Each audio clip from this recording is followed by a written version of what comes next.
Olá pessoal, seja bem-vindo a mais uma aula de História.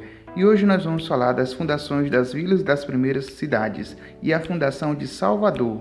Em 1549, o governo português enviou uma expedição para o Brasil comandada por Tomé de Souza para fundar a cidade de Salvador, no estado da Bahia.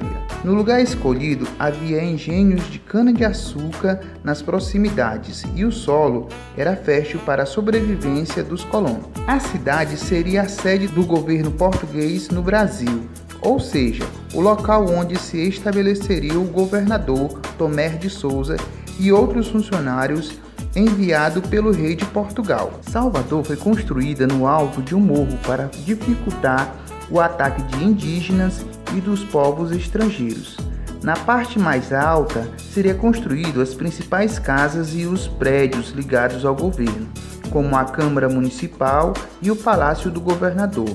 Na parte mais baixa, próxima ao mar, ficaria o restante das casas e os armazéns. As construções eram muito simples, todas feitas de barro amassado. Em Salvador, para reforçar a segurança da cidade, Tomé de Souza mandou construir muros altos. As partes mais antigas da cidade de Salvador são conhecidas como Cidade Alta e Cidade Baixa. Na parte de cima estão alguns dos mais importantes prédios históricos da cidade, como a Igreja de São Francisco e o Palácio Rio Branco. Vamos assistir o vídeo do programa Chegando Junto para conhecer mais a cidade de Salvador. Salvador começou por aqui. Foi aqui que Tomé de Souza decidiu instalar a cidade. Uma parte alta, protegida, bem acima do mar. A cidade podia ser construída no formato de uma fortaleza, que foi mais ou menos como os portugueses construíram todas as cidades da época. Tomé de Souza veio para cá incumbido pelo rei, trazendo 3 naus e mais de 1000 pessoas. As ordens para ele eram claras: fundar uma cidade, fundar uma fortaleza e tomar posse aqui no governo geral.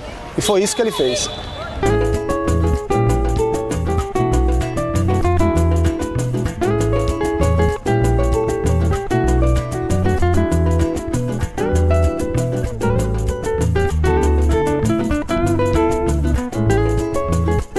Quando Tomé de Souza chegou aqui, Salvador já tinha tentado uma primeira ocupação através do sistema de capitanias hereditárias. Francisco Pereira Coutinho chegou aqui com a missão de construir aqui uma vila. Ele construiu uma vila lá no Porto da Barra, chamada Arraial do Pereira, ou Vila do Pereira.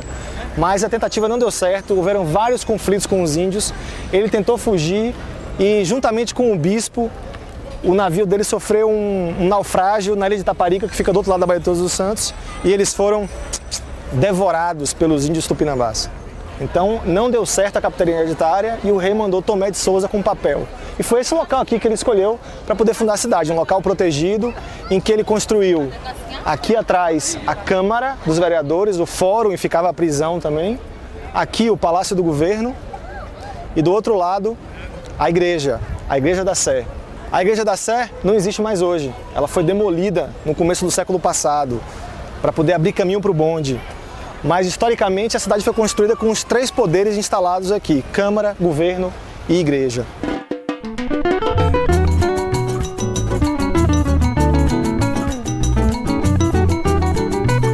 Para quem não sabe, aqui fica o elevador Lacerda. É ele que une a Cidade Baixa e a Cidade Alta. E se você quer conhecer um pouco mais sobre o elevador Lacerda, você clica aqui nesse link aqui e vê o vídeo sobre o elevador Lacerda. Então, a cidade propriamente dita não foi descoberta aqui. O desembarque de Tomé de Souza, inclusive, foi feito lá no Porto da Barra também.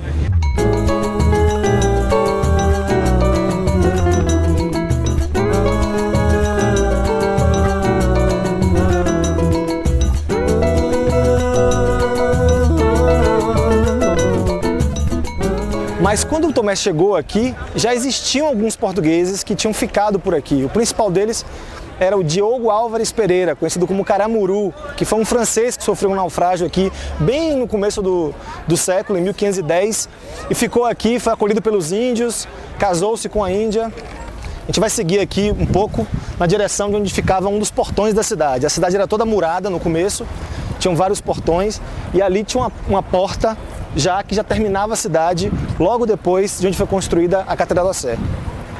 No começo, todas as construções não eram como a gente está vendo aqui hoje. A cidade era toda feita de adobe, de pedra com lama, argila, aquelas casas de pau a pique. Todas as construções eram assim, as igrejas eram assim, a sede do governo, a Câmara. Essas construções com pedra e sólidas desse jeito só vieram séculos depois. Então o aspecto devia ser muito diferente. Isso aqui tinha muros por todos os lados, paliçadas de madeira de todos os lados. E após as paliçadas, tribos de índio viviam ainda ocupando, os tupinambás ocupavam essa região toda aqui. Então era um local um pouco inóspito, vamos dizer assim, para os portugueses que chegaram. Tinha que ter muita coragem para cruzar o Atlântico e vir para um lugar como esse. Aqui no final dessa rua, bem em frente a ela, toda essa área daqui que a gente vai chegar era ocupada pela Catedral da Sé. A catedral foi sendo construída e ampliada ao longo dos séculos, mas chegou a um tamanho que ocupava essa praça inteira aqui. Só que como ela ficava muito próximo da encosta, com o tempo a fachada dela foi sendo comprometida e no começo do século XIX decidiram demoli-la para dar espaço para o bonde passar, nesses trilhos aqui por onde eu estou passando. E você vê que eles vão diretamente para o local onde ficava a Sé. Aqui nesse espaço todo era onde ficava a Catedral da Sé. A fachada dela era virada para lá, em direção à Baía de Todos os Santos. Só que como ficava muito próximo da encosta, com o tempo a fachada foi se degradando, até que chegou um ponto que a cidade teve que começar a retirar parte da fachada original. Foram descaracterizando, abandonando. Como a cidade tinha várias outras igrejas que davam suporte, a catedral ficou esquecida aqui. E no começo do século de 1900 foi demolida para dar passagem ao bonde. Hoje a gente tem aqui o monumento da Cruz Caída, um monumento do artista plástico Mário Cravo, para poder lembrar a demolição da Catedral da Sé. Ao redor da Cruz Caída dá para ver ainda aqui as pedras da fundação da igreja original, que foram descobertas em escavações posteriores. Por todo lado há sítios como esse, mostrando a base da igreja original que existia aqui, que infelizmente foi destruída.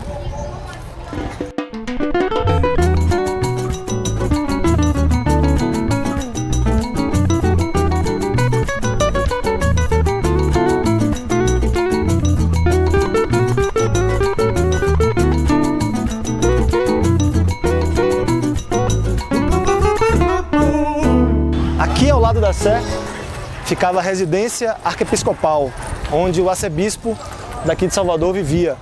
E ela era unida por um passadiço que saía a mais ou menos na altura do segundo andar para a igreja, onde o arcebispo tinha acesso direto à igreja.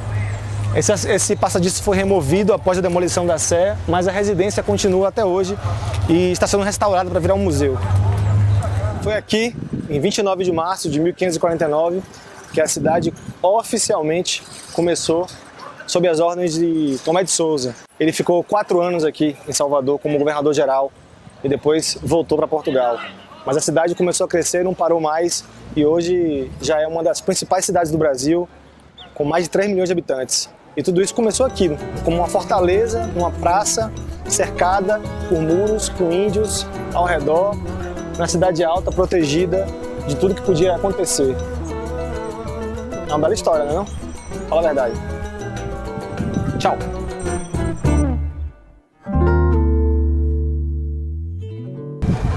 Esse aqui é Dom Pero Fernandes Sardinha. Ele foi o primeiro bispo do Brasil. Ele teve um destino também trágico, parecido com o do donatário Francisco Pereira Coutinho. O barco dele naufragou, saindo aqui do Brasil, e ele foi devorado por índios também, na costa mais do Nordeste, mais acima. Virar almoço de índios devia ser realmente complicado. Agora vamos praticar um pouco. Faça suas atividades e bons estudos.